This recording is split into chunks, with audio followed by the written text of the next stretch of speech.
আসসালামু আলাইকুম।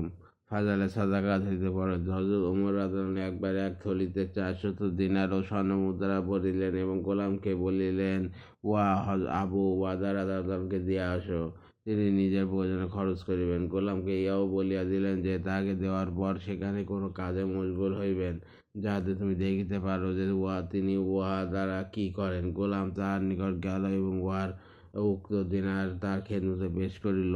হযরত আবু উবাইদা রাদিয়াল্লাহু আনহু হযরত উমর রাদিয়াল্লাহু আনহুকে অনেক দোয়া দিলেন, অথবা নিজের বাদীকে ডাকিলেন এবং তার মাধ্যমে 7 দিনার অমুককে এবং 5 দিনার অমুককে এবং এত দিনার অমুককে এবং এত দিনার অমুককে, এইভাবে ওই মজলিসে সব খতম করিয়া দিলেন।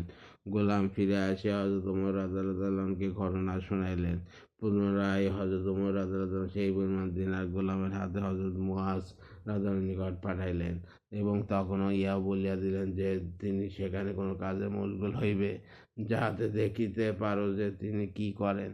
তিনিও তখনই বাদীর হাতে অমুক ঘরে এই পরিমাণ এবং অমুক ঘরে এই পরিমাণ এইভাবে পাঠাইতে লাগাইলেন।